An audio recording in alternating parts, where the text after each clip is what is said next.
Good morning. Call to order this hearing of the Minnesota Senate Taxes Committee. It's Thursday, February 6th at 8:36 a.m. A quorum is present. The first item is adoption of the minutes from February 5th, 2025. Are there corrections or additions? Seeing none, the minutes stand approved as presented. First, we're going to hear the report on the annual report on tax increment financing that is prepared by the Office of the State Auditor. Auditor Blaha is unable to be with us because of an illness. So we welcome Jason Nord to present the report. Members, I believe, have the report in front of them in their folders, as well as Mr. Nord has a excuse me, has a slide presentation as well. Welcome to the committee, Mr. Nord. We are so pleased to have you with us this morning and look forward to the report. Thank you, Madam Chair. Madam Chair and members, my name is Jason Nord. I'm the Division Director at the Office of the State Auditor. And Auditor Blaha really wanted to be here today. She has the flu. And Mr. Nord, you're really going to have to pull the mic as close to you and you to it. Okay, for us we'll do to that. Hear you. Thank you very much. So Auditor Blaha sends her regrets that she couldn't make it. She, like seemingly everybody these days, has the flu. It seems to be that time of year. But I'm happy to be here to present our 2023 legislative report. The 2023 data is reported to our office in 2024. So that's why the current year is 2023. And I'd like to just start things out with a very brief illustration of what the TIF concept is and how it affects property taxes, just to kind of refresh on the context of TIF and why it might be important.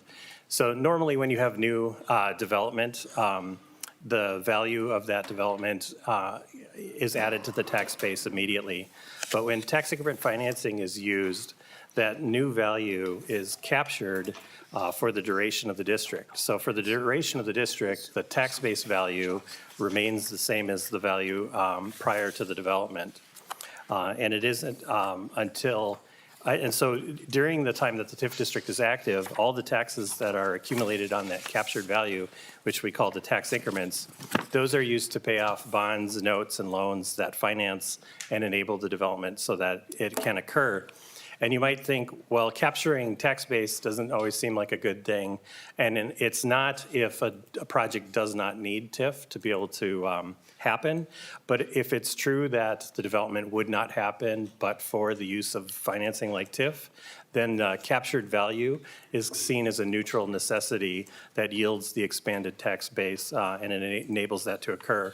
So when an authority uses tax increment financing, they must make a finding that but for the use of TIF, the development would not occur. TIF is used by 382 authorities across the state. They're mostly cities and city EDAs, but there's some county HRAs as well. So our report includes the reporting of 378 of those authorities for 1,678 districts. There were 4 authorities that didn't report for 6 districts, and they're now subject to having their increment withheld until they get their report in if they're not already decertified. So this chart shows you the major types of districts and the counts statewide, greater Minnesota, and in the metro area. And you can see that redevelopment and housing and economic development districts make up 97% of the districts statewide. There's also renewal and renovation districts, which are very much like redevelopment districts, but they just have a little bit different blight standard that's more based on land use issues. And then soils condition districts are used to address polluted grounds. There's one pre-79 district that's still reporting because it still has increment that it hasn't spent or returned. And there are several uncodified districts that aren't enabled by statute but are enabled instead by special law that are reporting. It might be noteworthy Mr. that, Norwood, yes. What are those uncodified districts? Yeah, Madam Chair, I think there's, I know several of them were called housing replacement districts. I think there were 4 cities that got that authority way back in the 80s, I believe, that allows them to kind of, in waves, develop residential properties. And I think there's just some soils condition districts that were authorized by special law. So there's just a little bit of variety of special law authorized districts. Mr. Nord, I wonder if you could provide me with a list of those 11 cities. Yeah, sure, I'd be Thank happy, Madam Chair, to send those to you. So I was noting that 61% of all districts are actually located outside the metro area. So TIF is very popular outside the metro. And I would also note this year that housing districts for the first time overtook redevelopment districts as the most popular type of district in the greater Minnesota, at least. Overall, there's still more redevelopment districts, but housing districts have really become more popular in greater Minnesota. And we can look at some pie charts here to kind of get a better visualization of the popularity of each type. So statewide redevelopment districts are the most popular. And when you look at the metro and greater Minnesota pie charts, you can see there's a virtual tie between the redevelopment and housing districts. But also economic development districts are far more common in greater Minnesota, whereas in the metro area, the redevelopment districts are much more dominant. Mr. Nord, where is the pre-79 district? Where is that? Is that Minneapolis? Madam Chair, no, I believe that's in Princeton. Where? In Princeton, Princeton? yes. A believe. pre-79 in Princeton? Yes, Madam Chair. Okay. Thank you. All right, this chart shows the revenues by different district type. There's $238 million of tax increment created in 2023. And unlike the counts, the 78% of all the increment that's generated is generated in the metro area. And I think that's because values in the metro area are larger than they are outstate, and maybe the scope of projects can sometimes be greater in the metro area than they are outside the metro. And here's kind of the pie charts that show that distribution. You can see that the vast majority of increment comes from redevelopment districts. And even when you look at the greater Minnesota and metro splits, you can see even though housing districts may be top redevelopment districts by count, most of the dollars are still coming from redevelopment districts even in greater Minnesota. I'd also note that $7.4 million of increment was returned in 2023 to be redistributed to counties, cities, and school districts. And money has to be returned when a district receives more than it's authorized to spend, or if they just don't need it and voluntarily return it, or if they need to correct a violation, and we've been in contact with them about that. So our office is helping to make sure that increment is used responsibly, and if not, it's returned so it can go to the counties, cities, and school districts. This chart shows the history of tax increment revenues from the beginning of TIF until now. You can see how in the early years of TIF, the use of TIF skyrocketed, and that actually caused a fair amount of angst for legislators. And so all throughout the 80s, there was a lot of reforms and changes that kind of culminated in a big reform package in 1990. So you can kind of see how after 1990, the use of TIF moderated a little bit. The big drop that occurred in 2002 was due to property tax reforms. It used to be that the class rate ratios for commercial to residential were more like a 5-to-1 ratio, and that in that reform, they changed it so it was more of a 2-to-1 ratio. And so TIF districts lost almost a third of their increment in that 1 year. But the upward trend then continued and reached a new peak in 2008. And you started to see a big decline after 2008 because all those early districts that didn't have as many rules, they were more likely to go their full duration, and they started to hit their maximum durations, after 2008. And so we saw a big drop in the number of districts or in the amount of increment going forward. And more recently, it looked like we were trending back up again, but it's dipped a little bit since the pandemic. And I'm sorry, the blue line, by the way, is actual dollars, whereas the gold line is in inflation-adjusted dollars. This chart shows the number of districts rather than the dollars. I didn't include the earlier data. The previous chart showed a combination of Department of Revenue data and our data. This chart just shows the data from since our office took oversight of TIF. And you can see that the peak in the number of districts preceded the peak in the increment a little bit. It peaked out in 2004, and then you saw that big decline again due to the old districts kind of decertifying in mass.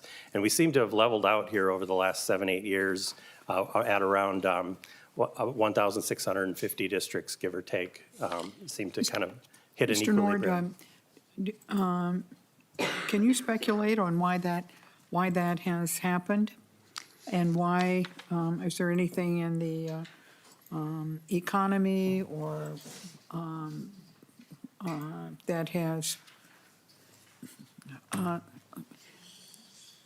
either these districts were somehow decertified or just the growth was not there?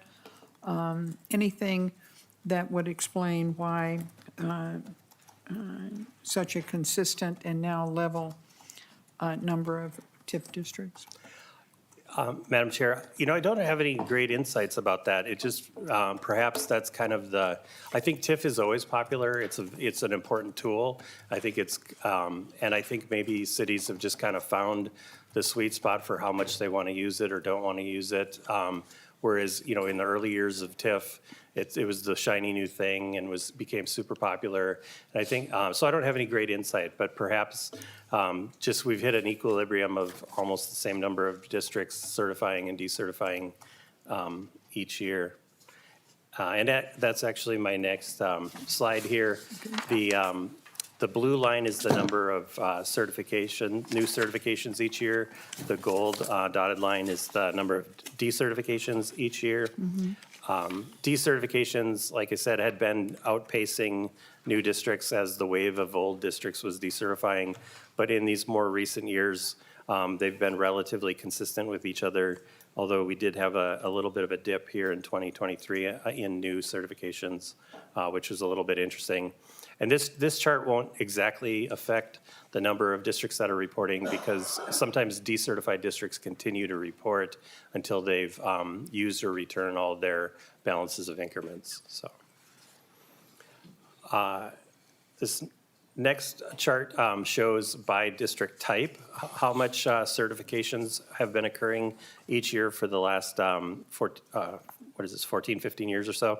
And I think what's interesting here to me is you can see for housing districts in the first 5 years of this time horizon, the number of new housing districts every year was well under 20. But in the 5 years preceding 2023, the number of new housing districts each year was well over 30, and it was the most common type of new, district being created. So I think that kind of shows that housing districts have become increasingly popular as a tool to address housing shortages across the state. Otherwise here, it's a little bit notable that economic development district certifications maybe haven't been as strong since the pandemic as they had been prior to that. Thank you. I would point out to members, you'll be seeing some general law legislation from me later in the session about the how frequently we were seeing a city come in with beginning a piece of legislation. We have that in today's introductions as well, that begin with notwithstanding. And frequently to set aside the but-for test. And then also I started looking at the renewal and renovation districts and how infrequently they were used. And so my legislation is going to repeal the renewal and renovation districts, but make the length of time of the redevelopment districts lower, but with a more relaxed but-for test that matches the renewal and redevelopment requirements. And so I'm hoping that as cities consider that they will see which is more appropriate for them in looking at new districts, so that we get fewer bills that say, I want this exemption and that exemption and so forth, and that they can operate within the general TIF statutes. But that will be coming. But this information seems to me to also suggest those kinds of changes. And I know that the auditors has, represented by your office, has a couple as well that we'll be looking at that are general law changes. Senator Cwodzinski. Thank you, Madam Chair. Thank you, Mr. Nord. Mr. Nord, have you done any analysis or looked at, I'm curious, is it the same cities that are using TIF going forward over time? As you think about the group of cities, are some cities opting into that group to use TIF over time, some opting out, or is it mainly really the same cities using it and developing different districts and then decommissioning them? Mr. Nord. Yeah. Madam Chair, Senator Cwodzinski, yeah, there's, it's actually in the report. I think, I don't remember off the top of my head, but I think there was a change in about like 9 authorities stopped using TIF and 5 authorities started using TIF or something like that. It's generally between 4 and 9 districts are either stop using it or start using it or, each year. You know, and because TIF districts can last 20, 25, 26 years, it doesn't change as frequently because it's not an annual decision, you know, once you decide you're in the club for quite a while. So, but yeah, it's generally a less than 10 movement either way of people stopping it, using it and starting using it. Thank you, Mr. Nord. Thank you, Madam Chair. Please continue. Sure. This next chart shows the amount of TIF debt statewide. So there's about over $1.8 billion of TIF debt. And by far the most common type of debt is a pay-as-you-go note. And with a pay-as-you-go note, the developer or the note holder or the finances the project independently on their own, and then they're reimbursed over time for the cost that they finance. And with that approach, the risk is borne by the developer or the note holder rather than being borne by the local government. What used to be much more popular and is declining in popularity is the use of general obligation bonds, and that's where the taxpayers would be on the hook if, you know, the development didn't pan out as it was anticipated or if the values declined. So cities have definitely shifted their risk by going more towards pay-as-you-go obligations rather than general obligations. Revenue bonds are rarely used anymore.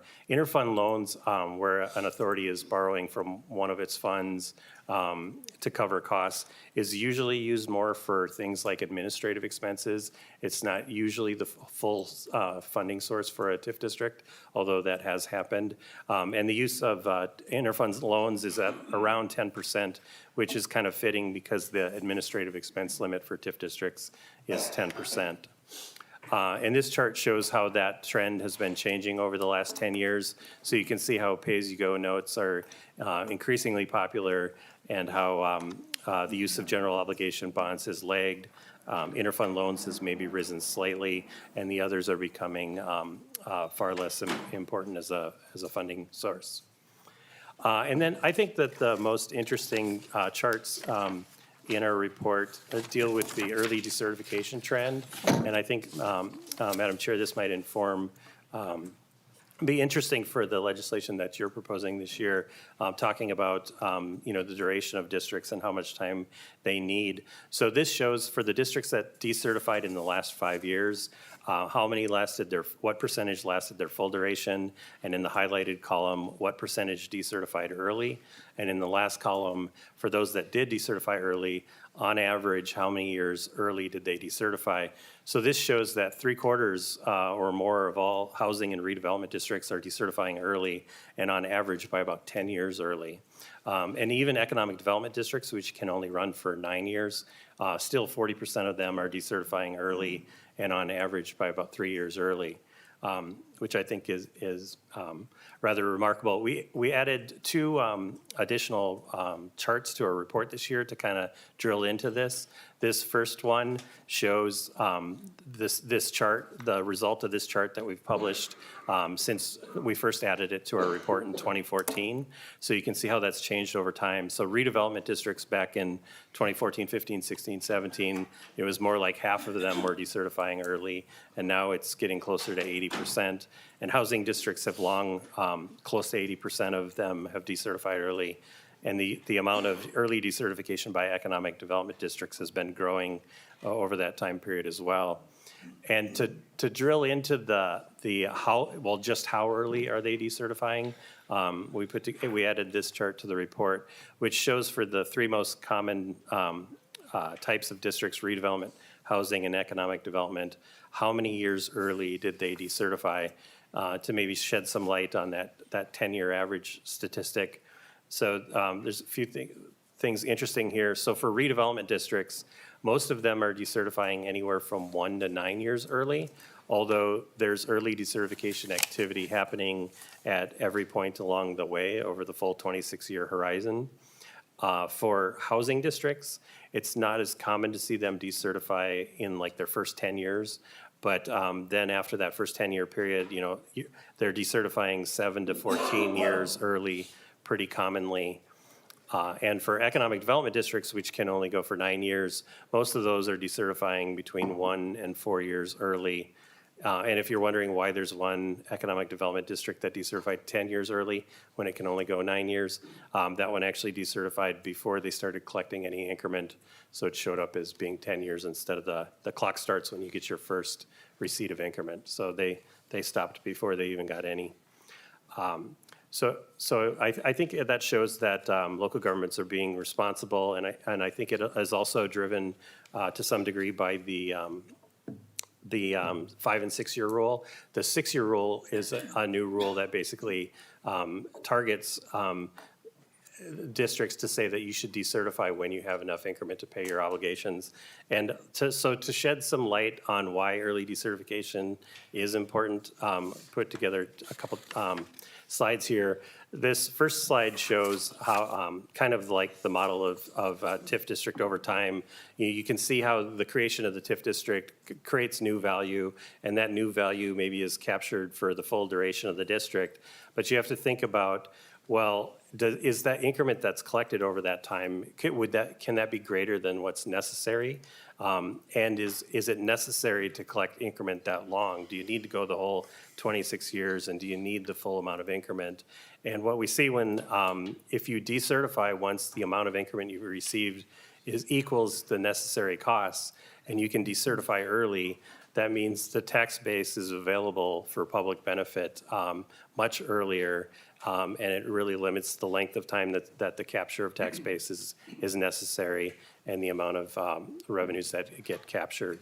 So that's kind of, and again, the 5 year rule tries to identify what necessary costs are, and the 6 year rule says decertify a district once you have enough increment to cover those necessary costs. So I think it's positive indication that that's working. But I also think that cities just don't like having their tax base captured and often choose to decertify and take that approach as well. So. And that's the conclusion of the presentation of the report. So if there are any other questions, I'd be happy to answer them. Thank you again for an excellent report. Always look forward to the experience at the State Auditor's Office through your good work, and appreciate being able to use this information to guide us in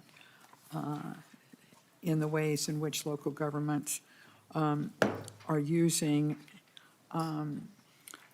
one of the tools they have in general for general economic development, which is tax increment financing. Are there any questions or comments from anyone? Senator Klein. Thank you, Madam Chair. Thank you, Mr. Nord. Curious, do you know how Minnesota compares to other states in terms of the volume or dollar amount of tax increment financing? Mr. Nord. Madam Chair, Senator Klein, I haven't looked at that in quite a long while. I know there are states that also use it extensively, and there are states that try to stay away from it. So I don't have any great numbers for you. I know that Minnesota, I think Minnesota differs from a lot of states. I don't know that I've seen that other states allow pooling like Minnesota does. And so, everybody's situation is different.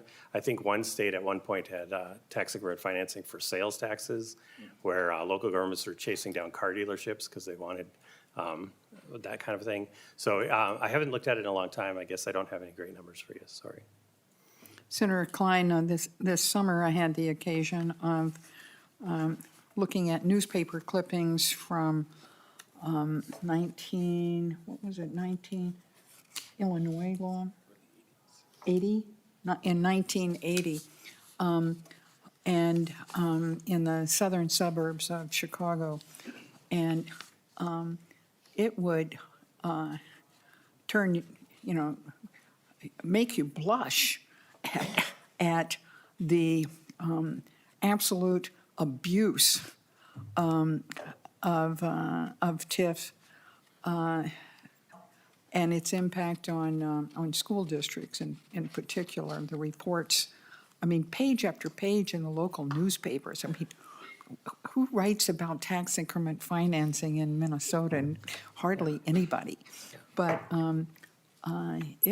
it was scandal after scandal after scandal, and all within the law. All within the law. It was amazing. If anybody is interested in that, we have gotten the articles in a way that they are, we don't have to worry about the jump from page 1 to page 6 or something. They're all together. The individual articles are together, but it was breathtaking how obviously corrupt, quite frankly,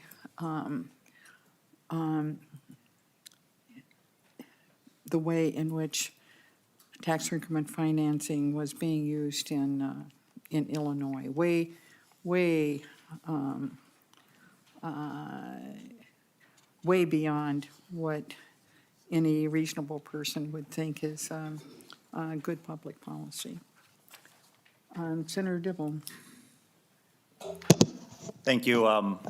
Could you remind me or remind us what occurs should the increment not materialize to the extent that was anticipated? The increment, the amount of property value increase isn't what was anticipated and what the financing is reliant on, of course, or over time dissipates. Mr. Nord, and maybe include in your explanation the availability of a district that's doing well to help a district that is not, that is failing, quite frankly, and Minnesota's experience in being able to share TIF revenues Yeah, Madam Chair, Senator Dibble. Yeah, it's actually very common that TIF districts don't live up to their estimates. Like we often see, estimates being far higher than what the reality is. And I think some of that is intentional so that they don't have to continue to amend their TIF plans to allow more and more use of increment. But that's not uncommon at all. And so some of those districts, if just the project just fails to get off the ground altogether, they'll just decertify the district, and that might be part of that early decertification trend. But with others, it just turns out oftentimes that the scope of the development isn't everything that they had hoped for, or maybe the values don't reach what they expected. And so I think that's pretty normal. And then as Senator Ress alluded to, if they actually get to a point where they're getting in trouble, what pooling allows you to do is any TIF district can pool up to 25% of its increments. So if you have a good, healthy district that has more increment than it needs, it can share up to 25% of its increments to help those districts that are falling a little bit short.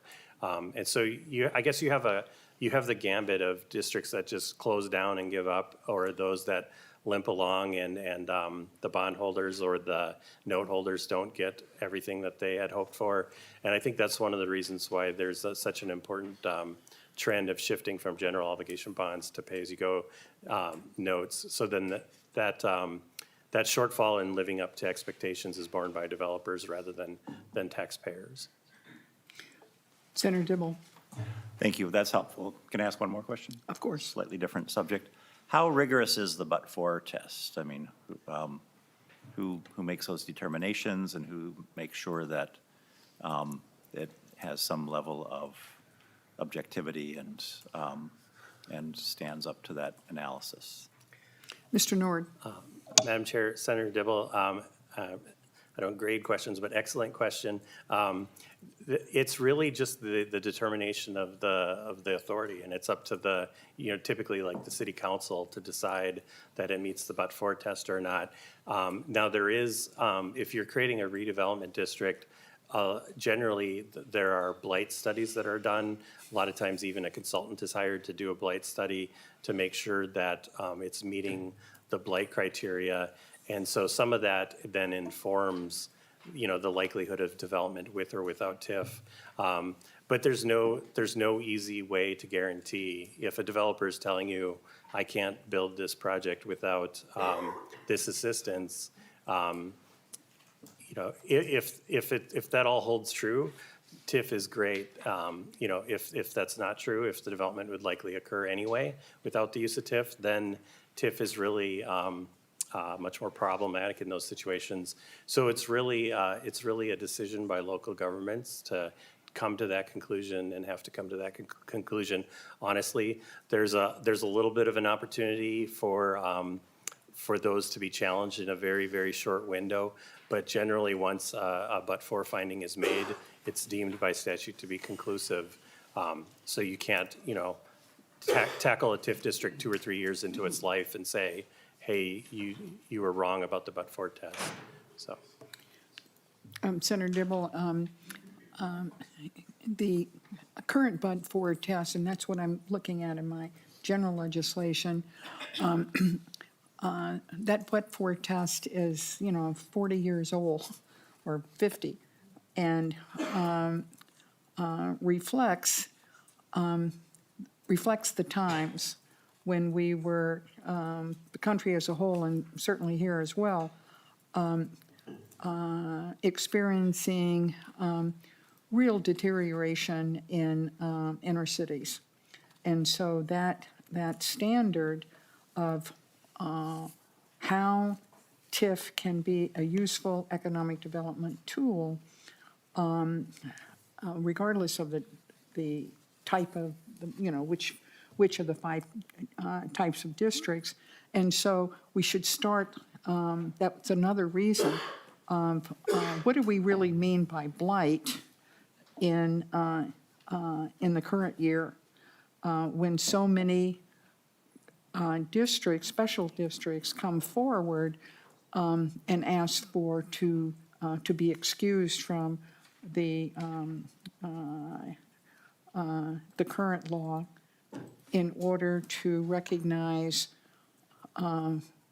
when there are areas that need to be redeveloped, but by a different standard than 50 years ago. So we're trying to get rid of special legislation that comes in saying, notwithstanding the blight laws, we want this redevelopment district.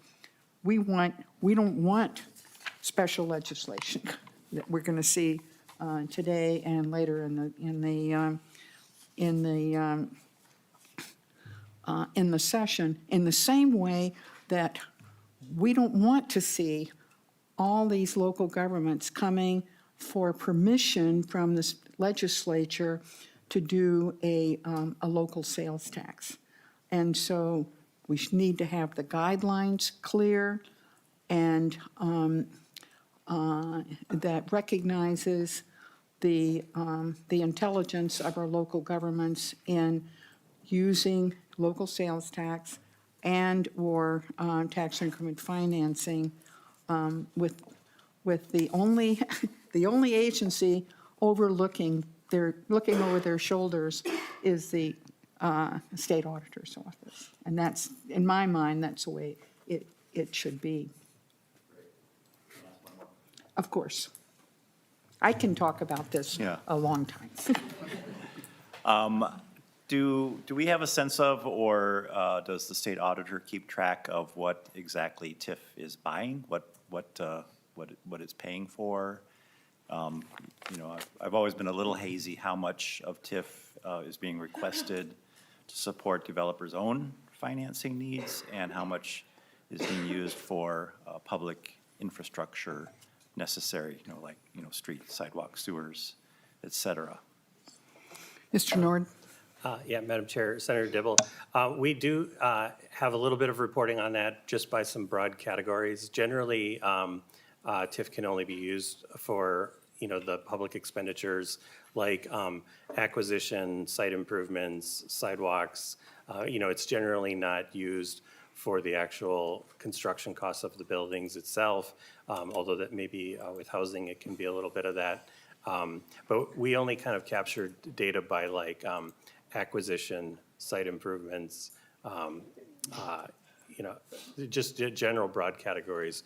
We don't really have data on much more specifics than that about exactly what kinds of materials and costs and activities are being paid for. So. Anything else?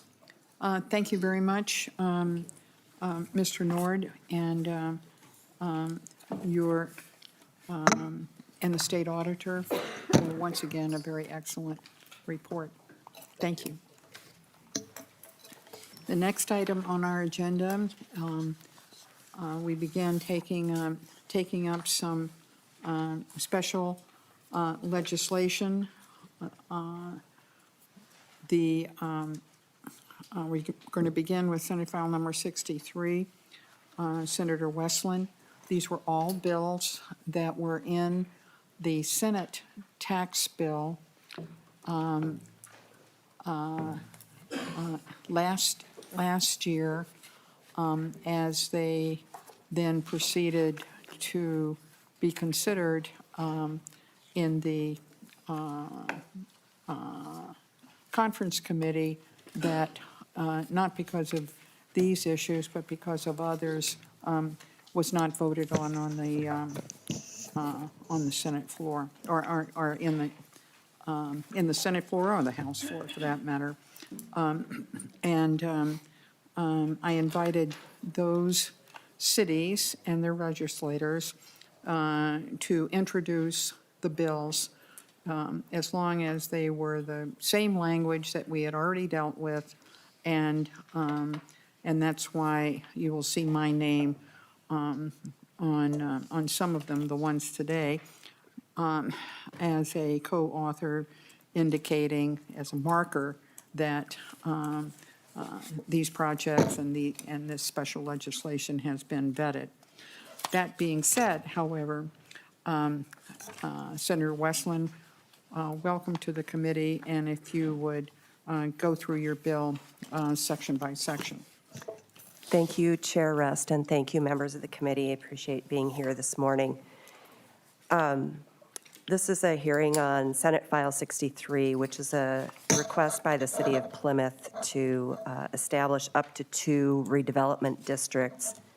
And going through a walkthrough of the bill, Madam Chair, beginning with Subdivision 1.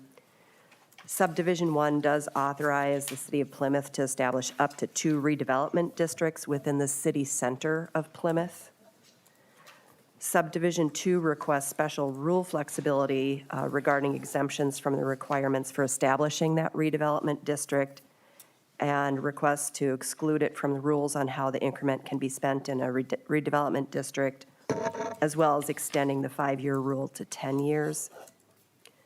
Subdivision 3 provides the districts can be established under these proposed rules until December 31st of 2031. And again, this is language that we brought forward last year, and Senator Rest, I know that you were helpful in making some changes to the bill as it was originally introduced, and would like to thank you for your work on this. I know that you have a special place in your heart for Plymouth and continue to represent portions of Plymouth, and thank you for your work on this. Chair Rest and members, Plymouth is currently lacking a downtown area, and this funding will create pathways to address pedestrian safety, walkability, transit, housing, environmental sustainability, and more. This area has great potential and already draws tens of thousands of visitors for a variety of events, including music, sports, and culture.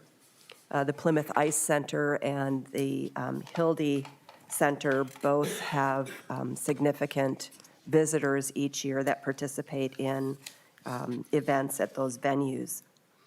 We are seeing amenities like these entertainment venues, sports and fitness facilities, businesses and restaurants are becoming regional destinations. And certainly Plymouth is a core part of the regional area in the northwest suburbs. Using TIF here will allow us to develop the infrastructure that will be necessary to support and foster this growing interest in City Center. Madam Chair, I do have with me today Plymouth City Manager Dave Callister, who would like to testify on behalf of the city in favor of these. Yeah, I will call on him in a moment, but first, are there any questions or comments to the author? I think, just first of all, this is a prime example. While I think the blight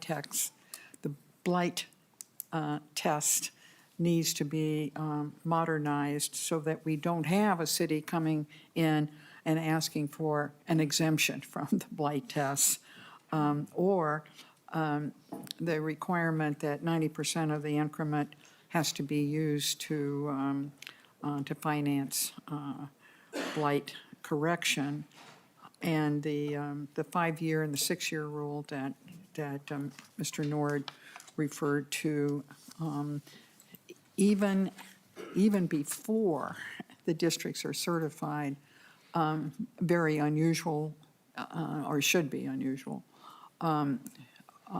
a request to extend the 5-year rule to 10 years. Mr. Callister, welcome to the committee. Welcome your testimony. Thank you, Madam Chair and committee members. My name is Dave Callister, and I am the Plymouth City Manager. Thank you for the opportunity to speak today. I would like to first start off by thanking Senator Westlin for authoring and supporting the bill, as well as Senator Rest for getting the bill to this point. It's already been mentioned that this has not changed. It's the same request that was previously agreed to last year's session. Chair and committee members, the city requests the authority to use tax increment financing to support infrastructure improvements needed to pave the way for redevelopment in the heart of the city, which is Plymouth City Center.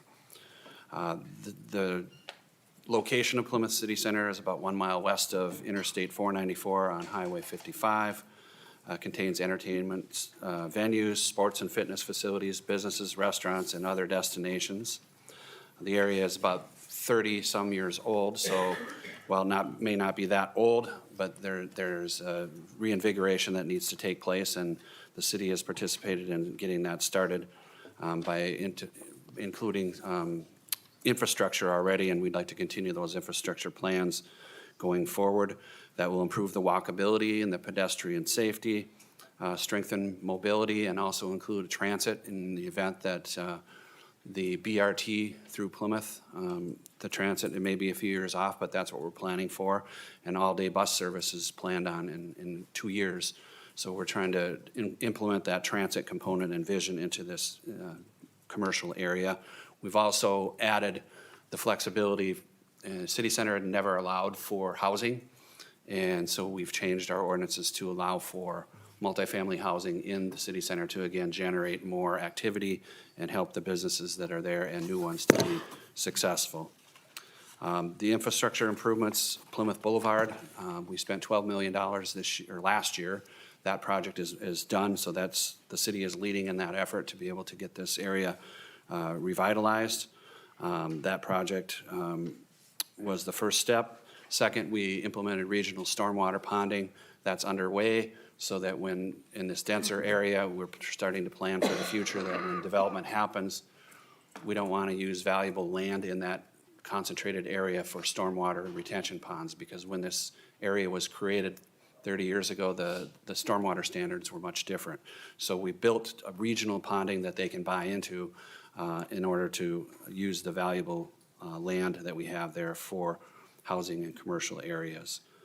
The infrastructure improvements offer regional benefits with facilities that draw tens of thousands of visitors.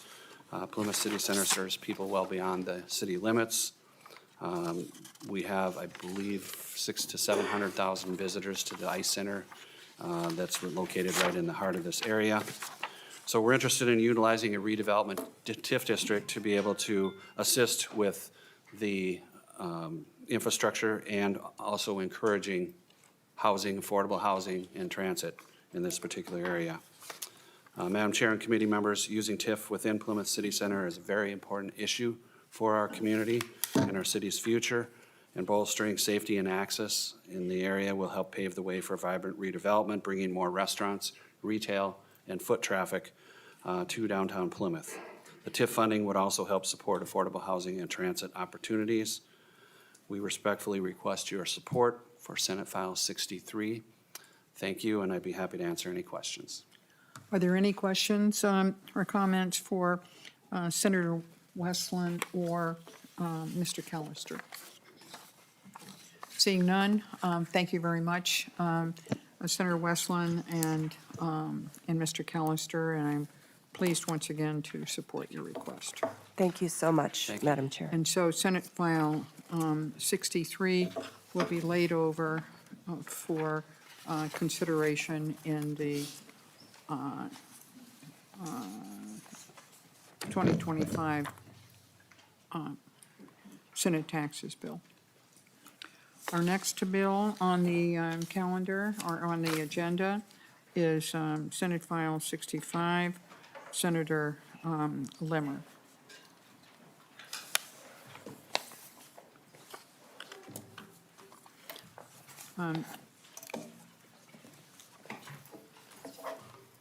Senator Limmer, this is also a bill that we have seen before, but we're going to ask you to go through it section by section. This is coming to us from starting, interestingly enough, 11 years ago.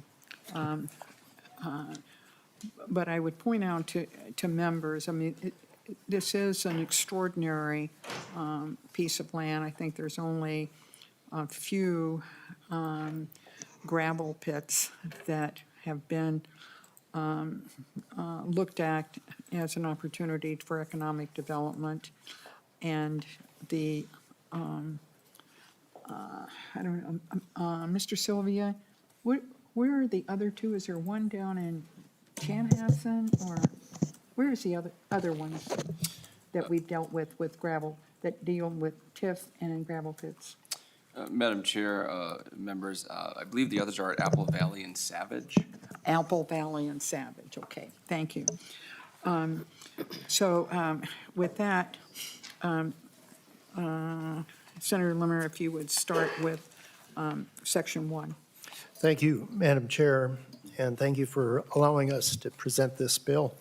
The bill amends the current special TIF law in Maple Grove. Section 1 of the bill changes the 5-year rule to add 5 years for a total of 13 years, and it makes a I'll corresponding point out to change. members who are following along, that's page 3, line 27, from 8 till 13, another 5 years. Right, and it makes also, Madam Chair, a corresponding change in Section 2, a corresponding change to the timeline for how long increments may be collected. We're moving that from 20 to 25 years. I'll note that this version of the bill before you reflects, as you have said, the exact bill that we had before us last year, and it was passed in the Tax Conference Committee. Madam Chair, I know that you have worked with the city of Maple Grove on the gravel mining area TIF district. This, as you have said, this is a very unique piece of land. In the marketing of this particular area of the city has been in the process of reclaiming this land, as well as the owners of that property, to make it marketable. As you know, Maple Grove has, this area was used as a gravel pit mine. At one time, 50% of all the bituminous rock that was ever used in the Twin Cities area came out of that particular mine. And now it's being expended slowly, and we're asking for additional help to assist with the conversion of the land use. I have a city administrator from Maple Grove, Heidi Nelson, here to explain just a little more in detail what they're doing in Maple Grove and answer any questions you may have. Thank you very much. Are there questions, general questions for Senator Limmer? Once again, extending that 5-year rule, which has to do with the actual project activity, and noting that it is these changes, which started with exceptions 11 years ago, are effective with city approval, except the and this comes before us any other times as well, except that the request to extend the district is effective upon the other taxing jurisdictions in that area, which means the city, the county, and the school district. And if they do not approve the extension of the district, it is denied. So with that, welcome to the committee. Is it Ms. Nelson? Yeah. But are there questions ahead of that? Then welcome to the committee, if you would identify yourself for the record. Thank you, Chair Rest, members of the committee. My name is Heidi Nelson. I serve as the city administrator for the city of Maple Grove. We appreciate the opportunity to talk with you today about this request for some changes to our soils district special legislation. I want to thank Chair Rest for your support for these gravel mining areas throughout the metro area over the years, and particularly in Maple Grove and the role that it has played in the development in the region. As the senator mentioned, the gravel mining area in Maple Grove has served as a source of construction materials for roadways, residential, and commercial development throughout the region for decades. Its close proximity to the developing metro area has provided for efficient and cost-effective access to construction materials in support of growth. As Maple Grove considered in the early 2010s the next phase of development in the gravel mining area, leaders then knew that there needed to be a transition away from the existing retail development to job-creating industry. Readying the land for development of industry required an economic development toolbox in order to address the soil corrections post-mining, as well as partnership with the city and the state to support job creation. The city is grateful for the original special legislation received in 2014 and the amendments received in 2017, which allowed us to establish the district in 2018. Since the inception of the gravel mining area TIF district in 2018, 1.75 million square feet of industrial space has been developed, and nearly 4,000 jobs have been created in that area. The city has been a good steward when providing tax increment financing, only providing that type of assistance when it's truly needed, and it's creating the type of jobs and pay points that we're looking for to serve the community. In the area of active development of the gravel mining area, which is really the area along 694 between 169 and the retail area to the west, there remains 60 acres that are left for development. It's just north of the new Boston Scientific campus that's under construction if you've driven by on 694. We need just a bit more time to get those 60 acres developed, and we believe that it'll be developed in accordance with the other quality of construction as well as job creation goals that we have created for both the Arbor Lakes Business Park and the Minnesota Science and Technology Center, which is anchored by the Boston Scientific campus. As the senator mentioned, our request extends the term of the district to 25 years and extends the 5-year rule to 13 more years. We appreciate your consideration of this request, and I'd stand for any questions. Are there questions or comments for the testifier or for Senator Limmer? Don't come back. We'll get it done. Seeing no further discussion, Senate File 65 is laid over for consideration in the omnibus Senate tax bill. Thank you, you very Madam much. Chair and committee. The next bill, Senator Pah, the Senate File 87, on behalf of Brooklyn Center.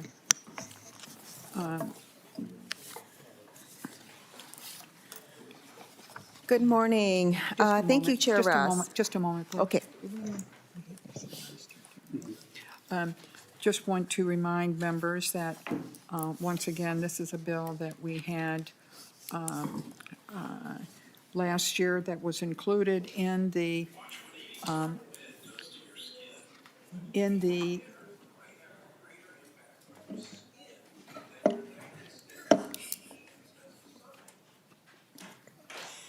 that's okay. In the 2024 Senate tax bill. So, Senator Palm, please begin on line 1.5 and explain your bill. Thank you, Chair Ross, and members of the Tax Committee. I appreciate the opportunity to present SF 85, a tax increment finance bill designed to assist Brooklyn Center in redeveloping a portion of Brooklyn Center that desperately needs our help. We were here last year to talk about this bill. Madam Chair, I want to personally thank you and Senate Counsel Sylvia for helping with this bill to get it in the shape that we need. And so I'll start off with Section 1, Subdivision 1, that allows Brooklyn Center to establish up to 2 redevelopment districts within the area that has been designated an opportunity site. Subdivision 2 permits special rules for the opportunity site, including exemption from blight rules, and exempts the requirement to spend 90% of increment on blight correction. And then finally, Subdivision 3 sets the expiration for the district to December 31st, 2031. Madam Chair and committee members, I would like to add that this version of this bill that you're seeing today reflects the bill version that was agreed upon by the 2024 Tax Conference Committee. So it has a few changes to it. We believe that this bill will provide the City of Brooklyn Center with important tools to invest in the community to help it grow. As you know, Brooklyn Center is one of our cities that is the most diverse city in the state of Minnesota, and we really do need the help. Madam Chair and committee members, I do have two testifiers with me today. Brooklyn Center Mayor April Graves and City Manager Reggie Edwards that can provide more information. First, we'll see if there are any questions from members about this project. You will see that it looks very, very similar to the bill affecting the city of Plymouth. Once again, with challenging, in these days, the definition of blight and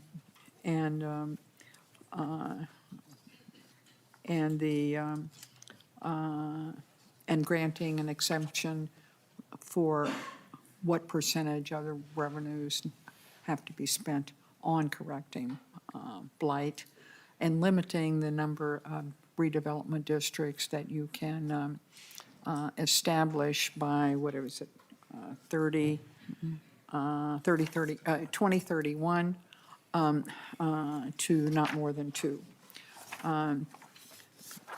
So we will, if I don't see any questions, we will move to your testifiers. Who would like to go first? And if you would identify yourself for the record. Madam Chair, Mayor Graves. I'm I'd like to sorry, go- say again. Mayor April Graves. Okay, welcome to the committee. Mayor Graves, please identify yourself for the record, and then we'll hear your testimony. I'm Mayor April Graves, Brooklyn Center. First off, I want to thank you, Honorable Chair Rest and committee members, for taking the time to hear our request. Also want to thank you, Senator for introducing the bill and for all your work in Brooklyn Center. And also thank you, Chair Rest, for working with us on the language for this bill. This bill reflects the changes that were made in the previous year, where the bill was reduced by the length and the number of TIF districts.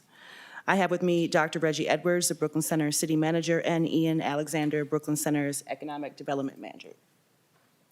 Brooklyn Center is a community with a great deal of need. The community has experienced significant disinvestment over the last several decades, which has eroded its tax base. The Opportunity Site will expand Brooklyn Center's entire tax base and provide many benefits to the region as well. As you consider the city's request for special TIF legislation, please keep in mind a few important facts. Brooklyn Center is the most diverse community in the region.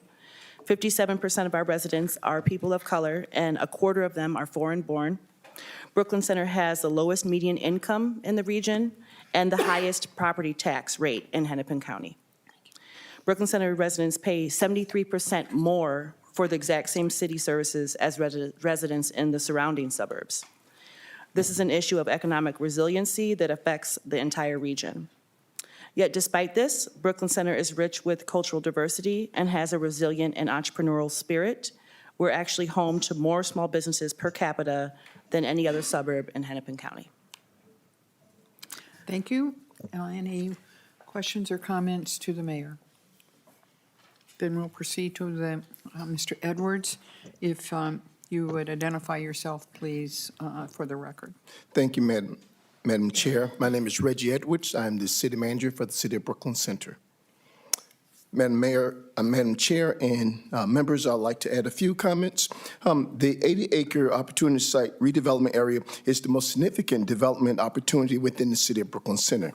The city has made significant investment in acquisition and demolitions of the properties within the site to achieve our redevelopment goals. The entire project will bring approximately 4,000 new units of housing, up to 130,000 square feet of retail space, and 400,000 square feet of employment opportunities. When it's all said and done, the estimated market value is $340 million, which is $3 million in new tax revenue for the city. The project will expand Brooklyn Center's entire tax base by approximately 12%.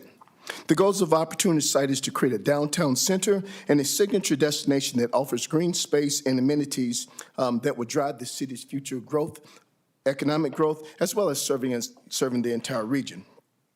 With the current interest rates, the cost environment, the plan for the projects create a financial gap which we have to solve. The TIF is the primary tool for addressing that gap. Since many buildings have already been torn down, much of the area will no longer qualify for redevelopment TIF district under the existing statute, limiting the city's opportunity and options for use of TIF. The city needs the ability to create redevelopment TIF districts within the Opportunity Site to help get projects built. The city created TIF district in a small portion of the Opportunity Site back in 2016. Unfortunately, the project has not been able to proceed. The remaining years of increment is not enough to achieve the financial feasibility for the project. Lattice, which is our chosen selected developer, had to pull back off the project approximately 16-acre for phase one of the project until we find a better path for financial feasibility. The city would likely start with a new district on this site, and without special legislation, the areas would no longer qualify. The city proposed special legislation that will allow the creation of up to, as mentioned before, up to 2 redevelopment districts within the Opportunity Site, even if those areas cannot qualify based upon the existing statutory requirements. With that said, Madam Chair, members, I'd like to thank you and for allowing us to present to you and hearing our proposal, and we stand for questions that you may have. Are there any questions or comments for Senator Pa or the mayor or the city manager? Seeing none, thank you very much for being here today. And Senate File 85 will be laid over for consideration in the Omnibus Senate tax bill. Thank you very much. Thank you, Chair Ross. And we'd also like to not come back next year. Yes.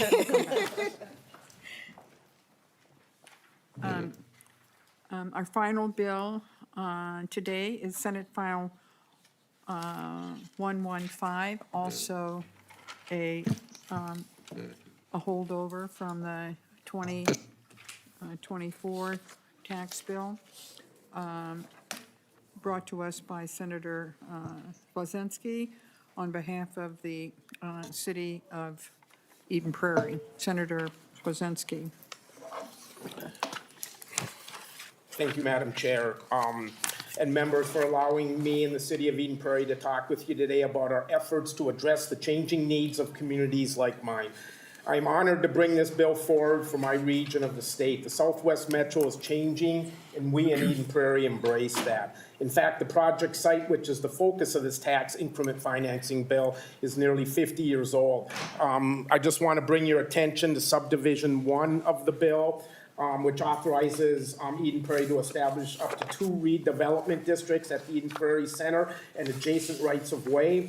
Subdivision 2 allows for special rules that would exempt the mall site from required blight findings and exempts the requirement that 90% of the increment must be spent on correcting blight, which I'd like to remind the committee that Senator Rest's bill would help with that clause of the bill, that subdivision.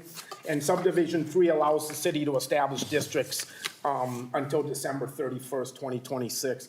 Madam Chair, as you've recalled in the previous testifiers, this bill comes also out of last year's tax increment financing session. And the bill presented before you today virtually is the same as that bill at the time. Madam Chair, I learned that you helped another community with a similar situation modeled on this bill on behalf of the city of Burnsville. Eden Prairie Center is beginning to experience decline and has already seen dramatic reductions in property value. My testifier, Dave Lindahl, will cover those.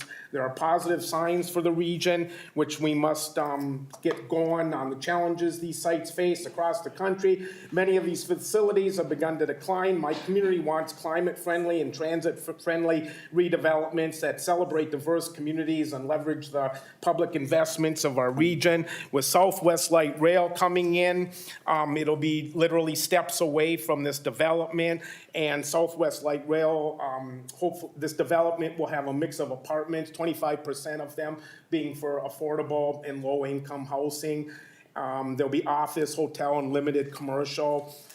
As you may or may not know, the American film classic Mallrats was filmed at Eden Prairie Center, and so we want to make sure that the heritage of that film is preserved.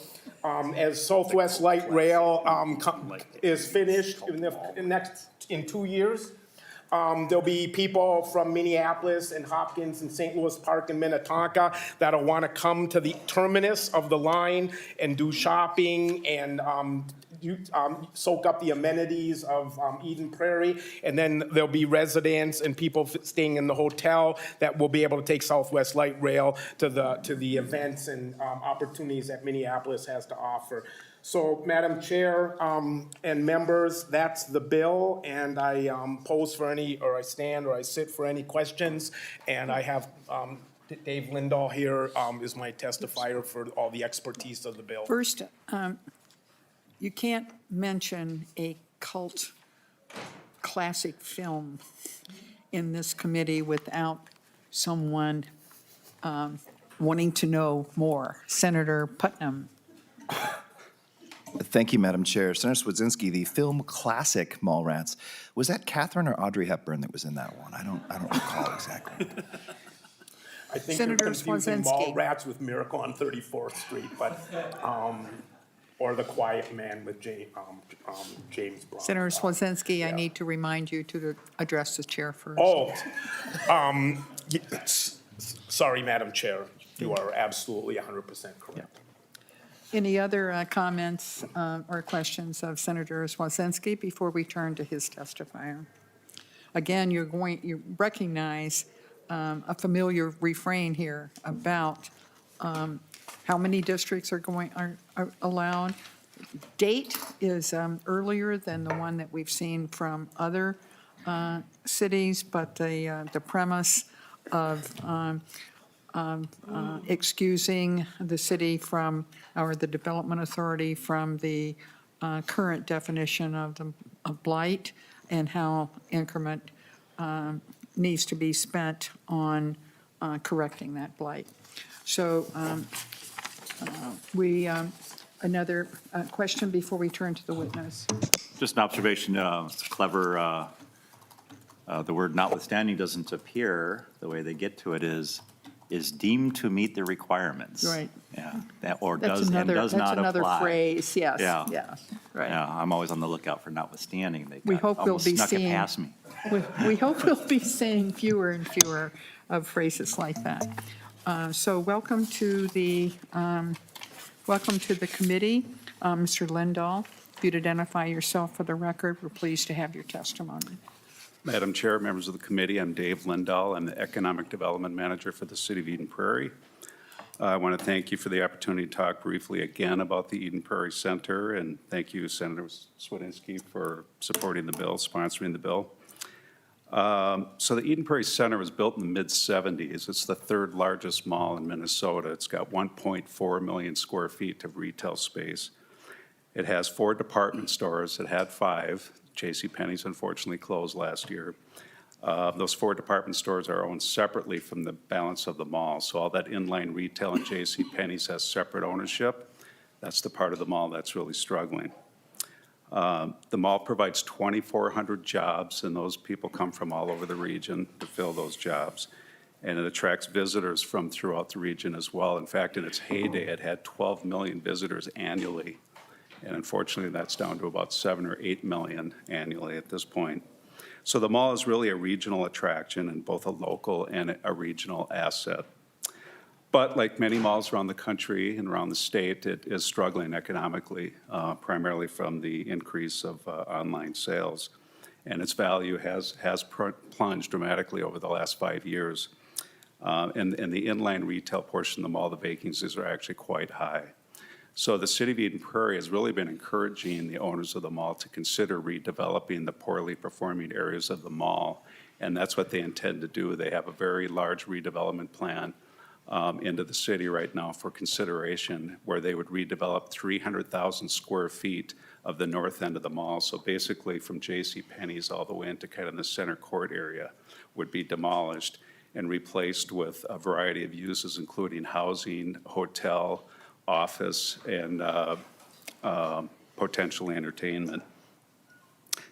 And we believe that is the right plan for the mall. We think that'll help restore its value. We think that will help maintain the employment, and that is one of the largest employers in Eden Prairie. But we're looking for the flexibility to be able to use TIF to help support it, because we know there's going to be some pretty significant economic gaps in this deal because of all the demolition work that needs to be done. So once again, we're asking for your support for this bill, and we think that this is the right solution for the mall and for it to hopefully be successful again. Thank you for your consideration. Thank you, Mr. Lindahl and Senator Cwodzinski. I appreciated your mentioning the plight of suburban malls. It's not just in our metropolitan area, but other areas as well, where they have, those suburban malls have struggled to remain successful. And cities have had, are challenged by how do you return economic activity in that space. And the Burnsville one, I think, was a good model to start with. It's the first one we dealt with a number of years ago. So wish you well on that activity. Are there other comments or questions for Senator Cwodzinski or Mr. Lindahl? Seeing none, thank you very much again, gentlemen. And Senate File 115 is laid over for consideration in the Omnibus 2025 tax bill. Thank you, Madam Chair and members. Thank you, Madam Chair. So, members, I've already announced that we will not be meeting on Tuesday. We will be considering, begin consideration of local government's requests, also ones that were in the Senate tax bill, keeping in mind that the House tax chair refused to hear any of them last year.